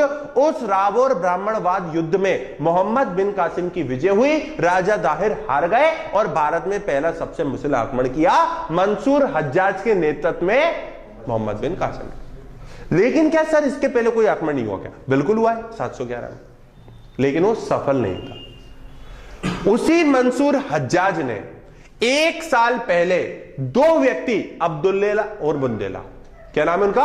अब्दुल्ला और बुंदेला। उसी मंसूर हज्जाज ने 711 में अब्दुल्ला और बुंदेला नामक व्यक्ति को भारत में भेजा था। उन्होंने युद्ध लड़ा लेकिन वो युद्ध हार गए थे। फिर वो जब हार के गए तो दोबारा कौन आए? मोहम्मद बिन कासिम। मोहम्मद बिन कासिम जब आए उन्होंने युद्ध लड़ा राजा दाहिर से, रावण ब्राह्मण का बाद का युद्ध, और वो जीत गए। आगे समझिए, हिस्ट्री में एक बहुत बड़ा लैंडमार्क 712। क्यों? भारत में पहला सफल मुस्लिम आक्रमण। इसके बाद अगला लैंडमार्क कौन सा आएगा? 1192। इसके पहले एक और व्यक्ति आया था जो टैलेंटेड व्यक्ति था, मोहम्मद बिन कासिम इंपोर्टेंट हो गया। एक और आया था महमूद गजनी। महमूद गजनी ने भारत में कुल 17 बार आक्रमण किए। उसमें से एक सबसे पॉपुलर है सोमनाथ के मंदिर का आक्रमण। क्वेश्चन ये बहुत बार पूछा गया है कि जब सोमनाथ के मंदिर पे आक्रमण हुआ था तब सोमनाथ वंश में, जब सोमनाथ उस एरिया में या उस क्षेत्र में किस वंश का शासन था? उस क्षेत्र में सोलंकी वंश के राजा थे और राजा का नाम था भीम प्रथम। क्या नाम था उनका? भीम प्रथम। महमूद गजनी हो गए। अब आते मोहम्मद गोरी।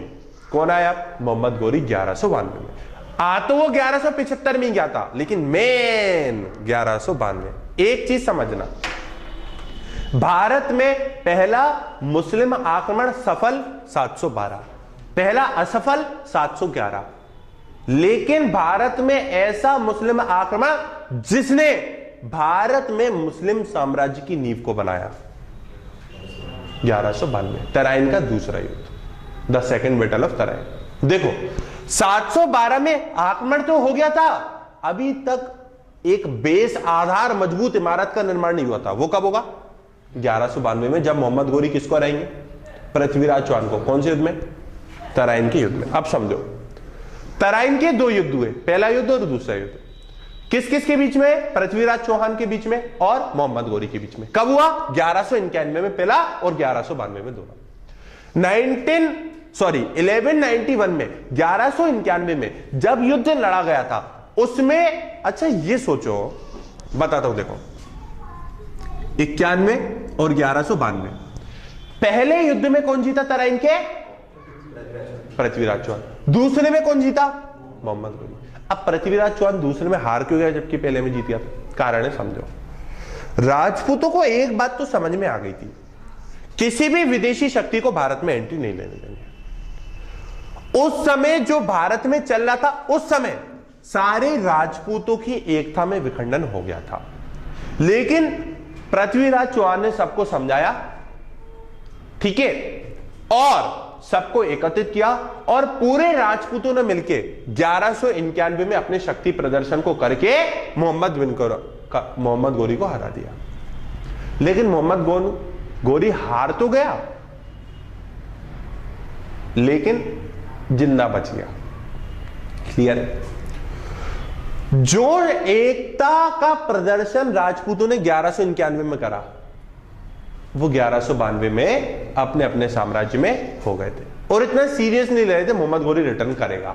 लेकिन इतिहासकार लिखते हैं कि मोहम्मद गोरी ने जब पलायन किया था, 1 साल तक वो बदले की आग में जलता रहा था, और वो बदला उसने 1192 में पूरा कर लिया। पृथ्वीराज चौहान हार गए, मोहम्मद गोरी जीत गए। भारत में मुस्लिम साम्राज्य की नींव इसी ने डाली। आया समझ में? वेरी गुड, ये हो गया।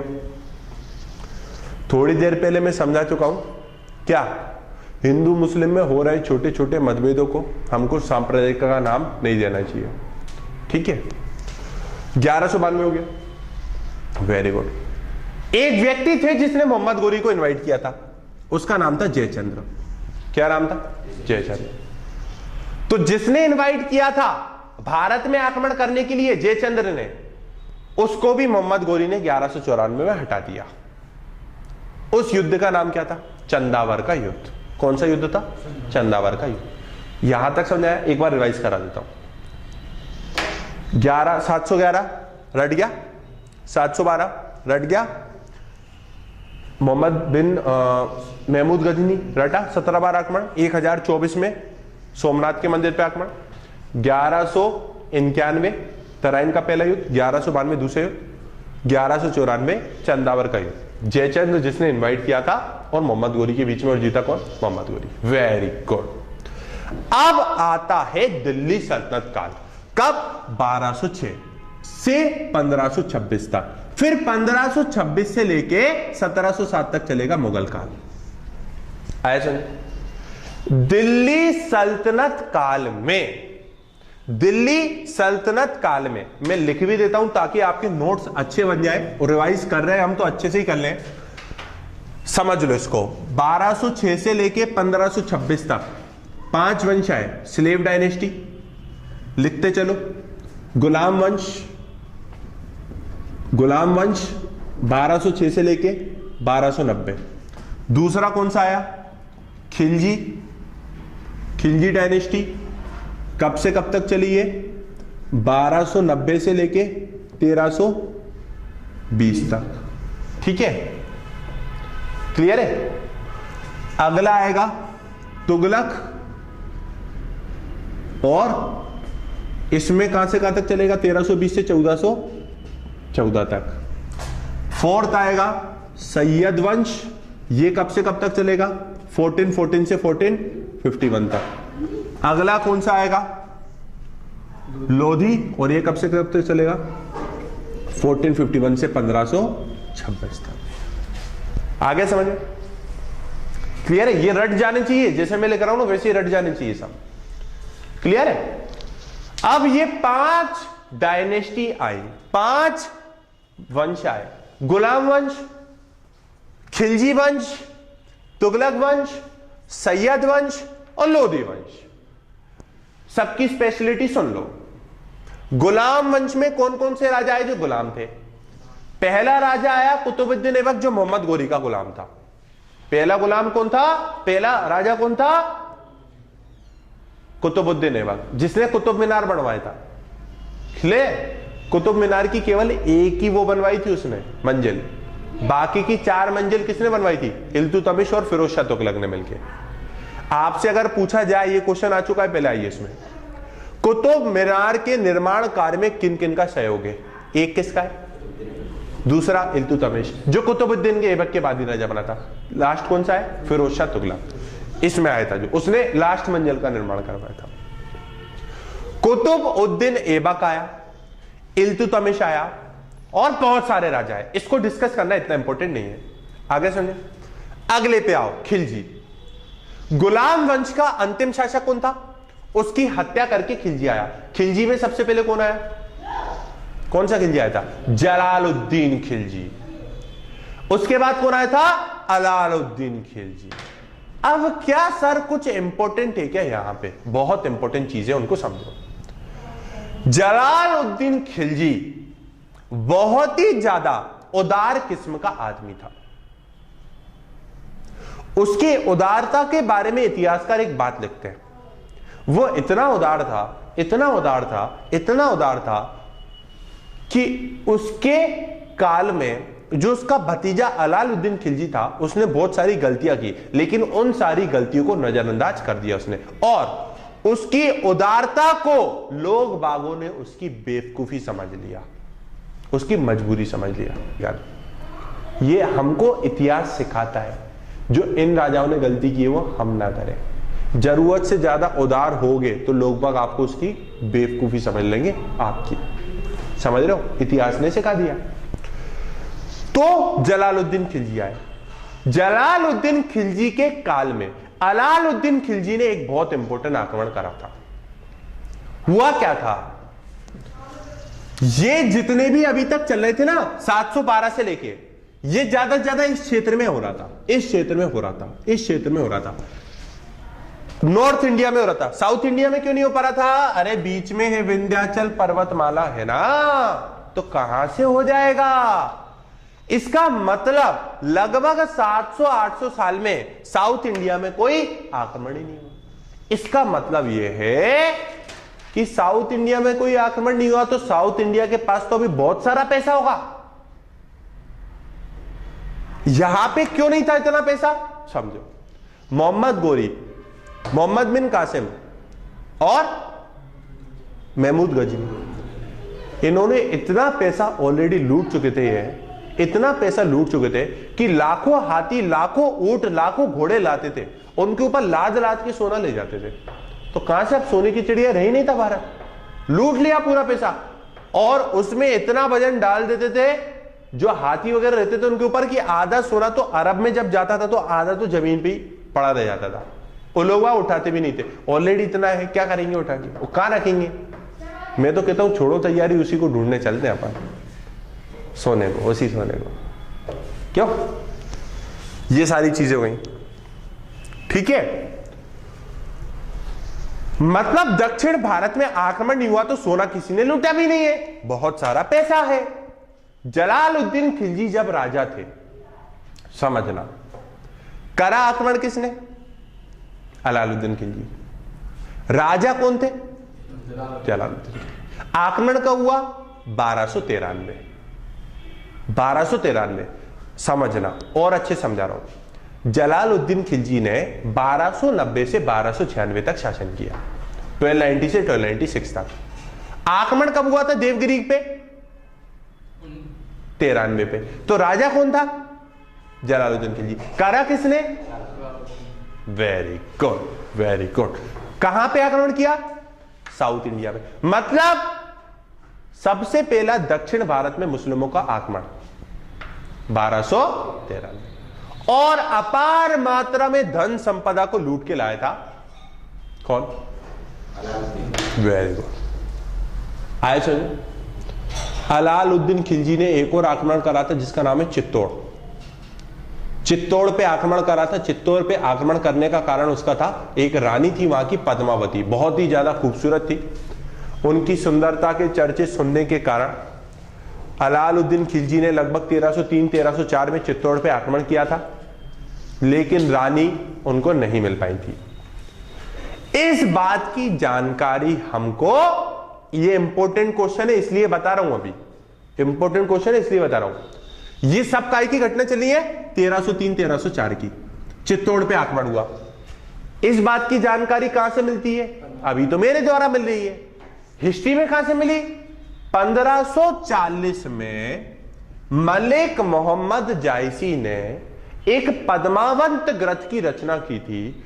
उस पद्मावत ग्रंथ नामक पुस्तक जो थी, जो कि रानी पद्मावती के ऊपर आधारित थी, इस बात की जानकारी हमको वहां से मिलती है कि 1303-1304 में जो आक्रमण किया था वो किसके कारण हुआ था? रानी पद्मिनी के कारण। यह पुस्तक किसके काल में लिखी गई? 1540 में। कौन थे? शेरशाह सूरी। ये सारे क्वेश्चंस मैंने आपको बता दिए। पद्मावत के बारे में सुन लो। पद्मावत की रचना किसने की? आंसर बताओ जल्दी। मलिक मोहम्मद जायसी। किसके बारे में है? युद्ध का कारण क्या था? रानी पद्मावती। किसने किया था? अलाउद्दीन खिलजी। किसके शासनकाल में रची गई थी? बस हो गया था। आ गए सारे क्वेश्चन। वेरी डिफरेंट जितने भी क्वेश्चन आ सकते हैं वो गए। Very good. अलाउद्दीन खिलजी, क्या कहना तुम्हारा? अब तुगलक वंश आया। तुगलक वंश में गयासुद्दीन तुगलक आए, फिरोज शाह तुगलक आए, मोहम्मद बिन तुगलक आए। हमको आप लोगों में इंटरेस्ट नहीं है, हम आते हैं अब सैयद वंश में। सैयद वंश में भी आए खिजर का वगैरह, हमको आप में भी इंटरेस्ट नहीं है। अब आए लोधी वंश। लोधी वंश में 3 लोधी आए। कौन कौन? इब्राहिम लोधी, सिकंदर लोधी। हमको आप में भी इंटरेस्ट नहीं है, जाओ। हमको इंटरेस्ट है इब्राहिम लोधी में। क्यों? क्योंकि इब्राहिम लोधी को हटा के 1526 में भारत में एंट्री होगी बाबर की। किसकी एंट्री होगी? बाबर की एंट्री होगी। तो इब्राहिम लोधी को हटा के 1526 में बाबर आए और बाबर ने भारत में पानीपत का पहला युद्ध लड़ा। इब्राहिम लोधी और बाबर के बीच में कौन सा युद्ध हुआ था? पानीपत का। क्लियर है? पानीपत के युद्ध में कौन आ रहा था? इब्राहिम लोधी। जीता कौन था? अब लोधी वंश के बारे में एक इंपॉर्टेंट बात यह है, याद करना। मोहम्मद बिन कासिम कौन था? अरब। महमूद गजनी कौन से साम्राज्य का था? गजनी। मोहम्मद गोरी कौन से साम्राज्य का था? गौर। मुगल कौन से साम्राज्य के थे? चदकाती तुर्क। कौन थे? तुर्क। तो लोधी था वो अफगानी थे। ये मैं क्यों बता रहा हूं? लोधी वंश पहला अफगानी वंश था। अब शेर शाह सूरी का जब वंश आएगा वो भारत का दूसरा अफगानी वंश होगा। कुल मिला के 2 अफगानी वंश थे, लोधी वंश, सूरी वंश। पहले लोधी वंश को, पहले अफगानी वंश को 1526 में हटा के बाबर ने एंट्री ली, जो कि तुर्क था। लोधी हार गए, सल्तनत काल समाप्त हुआ, मुगल काल की शुरुआत हुई। बाबर के जीतने का एक कारण यह भी था कि बाबर खुद एक अच्छा सेनापति था, पहली बात। दूसरी बात, बाबर के पास तोपखाने थे। एक तरफ इब्राहिम की लाखों की सेना, एक तरफ बाबर की 10,000 की सेना, लेकिन एक तरफ तलवार और दूसरी तरफ तोप। एक तोप छुड़ी, कल्लू उड़ रहा है, बबलू उड़ रहा है, लल्लू उड़ रहा है। तोप के सामने कहां लगेंगी चीजें? बाबर जीत गया। क्लियर है? बाबर ने 1526 में, लिखते चलो अब, 1526 में कौन सा युद्ध लड़ा? पानीपत का युद्ध। सब पूछूंगा क्लास के एंड में, समझा भी दूंगा और रटाऊंगा भी पे। सही। 1527 में एक और युद्ध लड़ा। कौन सा था? बाबर की भारत में एंट्री तो हो गई, लेकिन मजबूती नहीं है ये शासन में, अभी शासन में मजबूती नहीं है। मजबूती लाने के लिए, अपनी सत्ता को स्थापित करने के लिए राजपूतों को हराना पड़ेगा। तो अगला युद्ध हुआ राजपूतों के खिलाफ 1527 में, खानवा का युद्ध। काय का युद्ध हुआ? खानवा। और राजा थे राणा सांगा। कौन थे? राणा सांगा। बाबर की सेना ने युद्ध लड़ने से मना कर दिया, हम नहीं लड़ पाएंगे। राणा सांगा है वो, हंसी मजाक नहीं है। बाबर की सेना कह रही है नहीं लड़ेंगे युद्ध, बहुत लोग युद्ध लड़ रही है। और ऐसा नहीं है, सेना भी थक चुकी थी। 1526 से पहले ही बाबर की सेना बहुत युद्ध लड़ चुकी थी। 1507 से युद्ध लड़ रही थी। 1507 से युद्ध लड़ रही थी जब बाबर ने काबुल पे आक्रमण किया था, और 1526 तक लड़ रही थी। सेना ने मना कर दिया। राणा सांगा मजाक की बात नहीं महाराज, हम नहीं लड़ेंगे युद्ध। जैसे सिकंदर की सेना ने मना करा था ना, याद है ना? लौटने लगे थे वो सिकंदर की सेना ने मना कर दिया। अब बाबर ने कहा कि मैं अगर एक अच्छा लीडर हूं तो मैं अपनी जनता को मोटिवेट करता हूं। बाबर ने बोला जिहाद का नारा।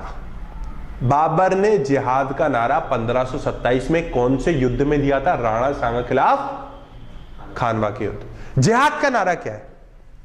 जिहाद के नारे का मतलब है गैर इस्लामिक राज्यों को इस्लामिक राज्य बनाओ, गैर इस्लामिक राज्यों को इस्लामिक राज्य बनाओ। जनता मोटिवेट, मैं आपको ये दे दूंगा, ये युद्ध जीतने के बाद मैं आपको ये दे दूंगा।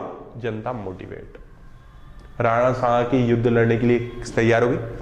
राणा सांगा ग्रेट वॉरियर थे, हार इसलिए गए तोप खाने। खेल ही खत्म, बात ही नहीं करनी, तोप खाने। 1527 में जीत गए। अब आओ 1528 में, 1529 में। 1528 में एक और युद्ध हुआ था। कहां का? चंदेरी का युद्ध। ठीक है। 1529 में एक और युद्ध हुआ था, घाघरा का युद्ध। ठीक है, इतने इंपॉर्टेंट नहीं है। अब आप 1530 पे। 1530 में बाबर का एक लड़का था हुमायूं। हुमायूं की तबीयत बहुत खराब थी। बाबर ने भगवान से यह प्रार्थना की, बाबर ने अल्लाह से यह प्रार्थना की, बाबर ने यह प्रार्थना की कि इसकी जो बीमारी है वो मुझे हो जाए और मेरा बच्चा स्वास्थ्य अच्छा हो जाए। ऐसा इतिहासकार लिखते हैं कि ये उसकी प्रार्थना कबूल हो गई और बाबर उसी बीमारी से मर गया जिससे हुमायूं ग्रस्त था। तो 1530 में बाबर का चैप्टर खत्म। 4 साल में बाबर भारत पे बहुत स्ट्रॉन्ग साम्राज्य हुमायूं को दे गया था, दे गया। हुमायूं बाबर जितना टैलेंटेड नहीं था, लेकिन उसका बेटा अकबर बहुत टैलेंटेड था, बहुत टैलेंटेड था। इसलिए तो उनको राष्ट्रीय सम्राट, भारत का राष्ट्रीय शासक बोला जाता है। अकबर को क्या बोला जाता है? भारत का राष्ट्रीय शासक। Very good Akbar. लेकिन अभी हुमायूं पे आना जरूरी है। क्यों? क्योंकि 1540 में एंट्री कराना है शेरशाह सूरी की, इसलिए इंपॉर्टेंट है। तो दरअसल शेरशाह सूरी, जिसका ओरिजिनल नाम है फरीद, वो फरीद की एंट्री डायरेक्ट नहीं हुई, वो बाबर की सेना का एक आदमी था और 1526 के युद्ध में शेरशाह सूरी ने बाबर की मदद की थी। आया समझे? शुरू से ही था वो आर्मी, मुगलों की आर्मी में, तो मुगलों की सारी टेक्निक समझता था। 1530 में हुमायूं आए, बहुत सारी बातें हुई, बाद में डिस्कस करेंगे, अभी ओवरव्यू ले रहे हैं और नोट्स में आप देख सकते हो। 1540 में यह हुआ, शेरशाह सूरी की एंट्री हुई, बाबर दूर चले गए, बाबर ने पलायन कर दिया। बाबर हार गए थे, युद्ध हुए थे, चौसा का युद्ध हुआ था, बिलग्राम का युद्ध हुआ था। शेरशाह सूरी ने हरा दिया था किसको? हुमायूं को। और हुमायूं भाग के चले गए थे कहीं पे। शेरशाह सूरी मतलब भारत में दूसरा अफगानी वंश। शेरशाह सूरी जिसने ग्रांड ट्रंक रोड का निर्माण करवाया, शेरशाह सूरी जिसने भारत में पट्टेदारी बंदोबस्त की स्थापना कराई, पट्टेदारी जमीन पट्टे पे देना, वो शेरशाह सूरी ने शुरू करवाया था। शेरशाह सूरी को अकबर का अग्रगामी बोला जाता है। Very important. मतलब सर, अकबर का अग्रगामी मतलब अकबर ने जो साम्राज्य बनाया उसकी नींव शेरशाह सूरी ने डाली थी। अकबर का अग्रगामी कौन है? अकबर को प्लेटफॉर्म शेरशाह सूरी। 1555 में हुमायूं अभी पलायन कर चुके थे।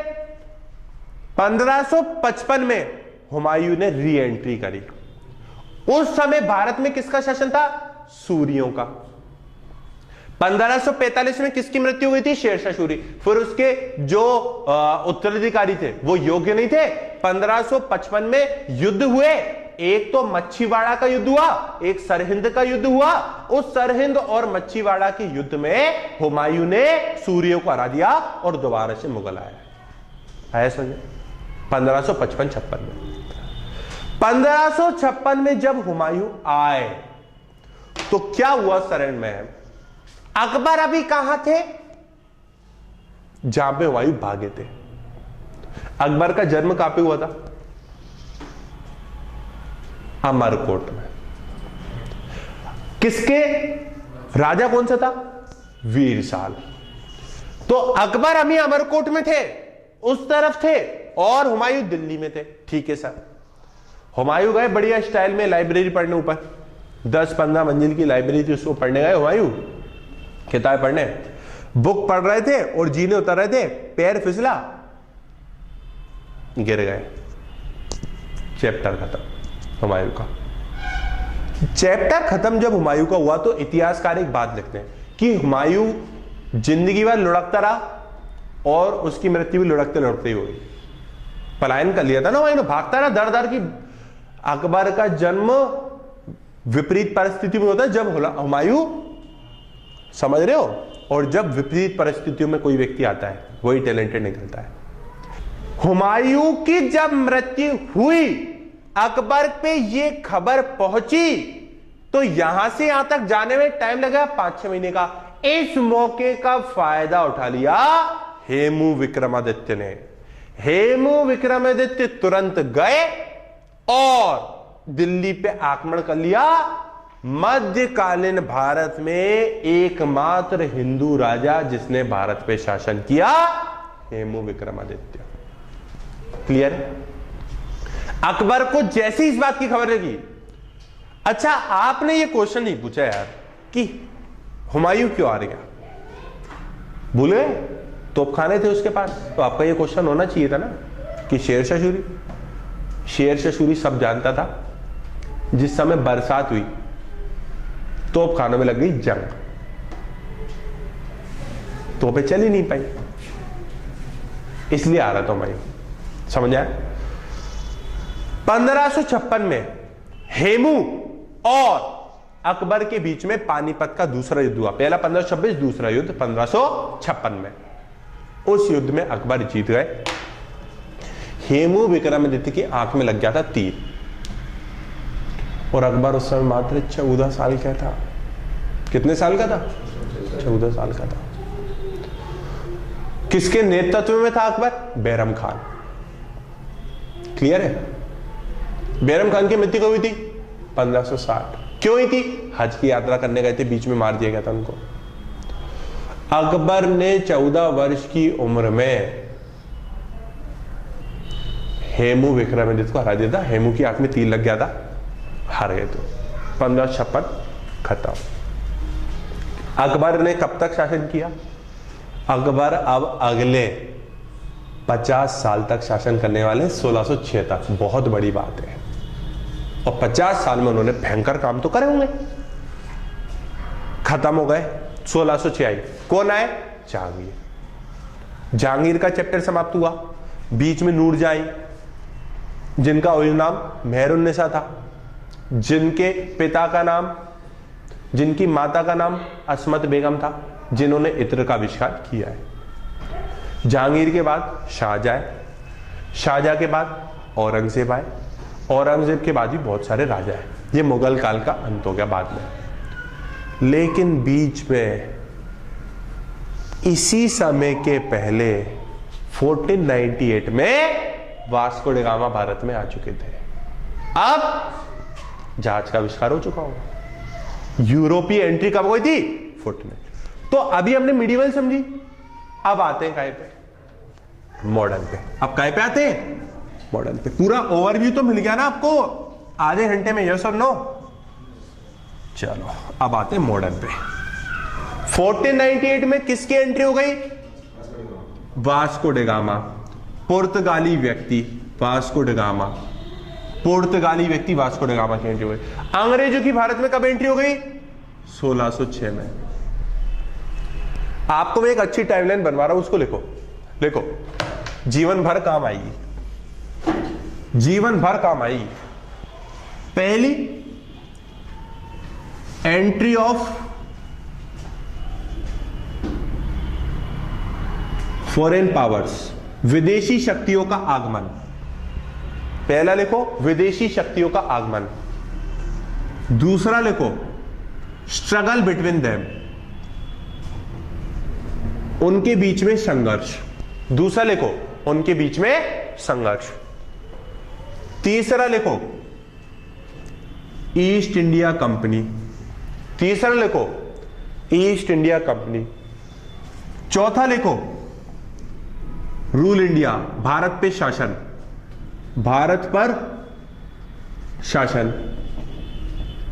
पांचवा लिखो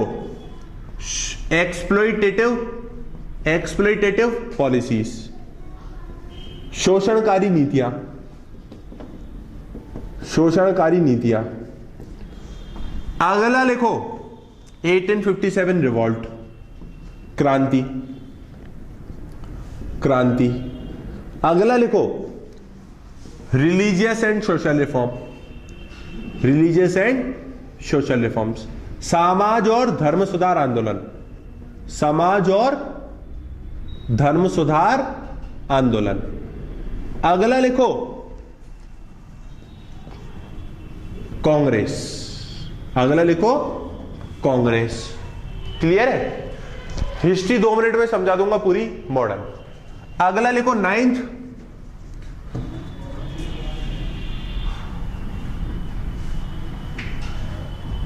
मॉडरेट्स, अगला लिखो मॉडरेट्स, मॉडरेट्स का मतलब नरमपंथी। अगला कौन सा लिखो मॉडरेट्स, एक्सट्रीमिस्ट, और फिर लिखो रेवोल्यूशनरी। मॉडरेट मतलब नरमपंथी, गरमपंथी, क्रांतिकारी। इसके बाद क्या आएगा? 10th इधर लिख रहा हूं मैं, 10th आएगा गांधी, गांधीवादी युग, गांधी, गांधी इरा। क्लियर है? इंडिपेंडेंस, बस खत्म मॉडर्न हिस्ट्री। अब समझो 2 मिनट में, तरह तरह की विदेशी शक्तियों का भारत में आगमन हुआ। पुर्तगाली, फ्रांसीसी, अंग्रेज आए। अब तरह तरह की शक्ति आ गई तो भारत पे अधिकार किसका हो? इसलिए उन शक्तियों में आपस में युद्ध चलते रहे, चले युद्ध। उन युद्धों में से एक ही शक्ति बची, इंग्लैंड। इंग्लैंड ने क्या बना दी भारत में? East India company. अब जब वो ईस्ट इंडिया कंपनी बन गई तो वो भारत पर अधिकार करना शुरू करेंगे। कब से अधिकार करना शुरू करेंगे? याद करो, 1757 भारत, पहला युद्ध अंग्रेजों का भारत में, भारत से प्लासी का युद्ध। प्लासी के युद्ध करा, बक्सर का युद्ध करा, भारत पर शासन कर लिया। एक बार शासन की स्थापना हो जाए, शोषणकारी नीतियां करो, शोषण करो भारत का, तरह तरह की चीजें भारत से ले जाओ अपने देश में, भारत का पूरा शोषण करो। शोषण करोगे, भारत को गुस्सा आएगा, भारत में क्रांति हो गई। क्रांति हुई, क्रांति में हार गए, तब पता लगा क्रांति करने से पहले सबके धर्म को और समाज को सुधारना जरूरी है, समाज और धर्म सुधारना। जब ये सुधारना शुरू हो गए, अब लगा एक पॉलिटिकल पार्टी की जरूरत है, कांग्रेस की स्थापना हो गई, गांधी जी की एंट्री हो गई, इंडिपेंडेंस मिल गया, खत्म कहानी। एक था राजा एक थी रानी, दोनों मिल गए, खत्म कहानी। आया समझ? थोड़ा थोड़ा इनको डिस्कस कर लेते हैं, थोड़ा थोड़ा कर लेते हैं, बाकी आपको पूरे जो लेक्चर्स हैं हिस्ट्री के उसमें सारा मिल जाएगा। क्लियर है?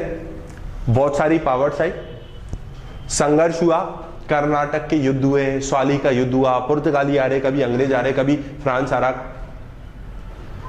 अल्टीमेटली एक ही सत्ता बची, अंग्रेजों की। अंग्रेजों ने भारत से युद्ध करा, कौन सा?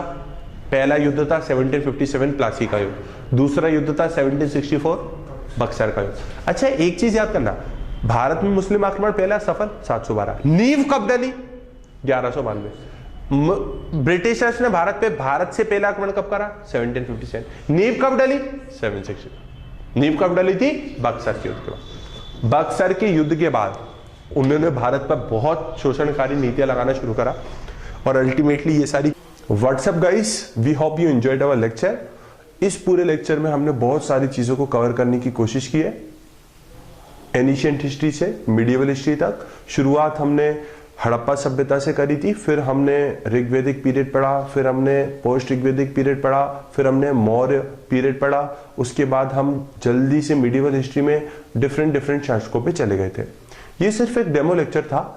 आप अगर चाहते हैं तो आप हमारा फुल कॉम्प्रिहेंसिव कोर्स भी ले सकते हैं जो कि कंप्लीट हिस्ट्री को कवर करता है। वो आप हमारी वेबसाइट से नीचे दिए गए लिंक से ले सकते हो। साथ में आपको कुछ इंपॉर्टेंट नोट्स भी मिलते हैं। आप हैंड रिटन नोट्स, हमारे जो क्लासरूम में नोट्स डिक्टेशन होती है, उन नोट्स को भी ले सकते हो, हमारी वेबसाइट से परचेज कर सकते हो, जिसमें सारी चीजों को कॉम्प्रिहेंसिव तरीके से लिखाया गया है और उसमें आईएएस पीएससी के ऊपर बेस्ड क्वेश्चंस भी लिखाए गए हैं और लिखने का पैटर्न भी बताया गया है। Thank you. Please do like and subscribe our channel. आपका अप्रिसिएशन ही हमें मोटिवेट करेगा आगे भी अच्छा काम करते रहने के लिए। Thank you. I hope you enjoy the lecture. Keep loving us. Thank you for your love and support. हम होंगे कामयाब।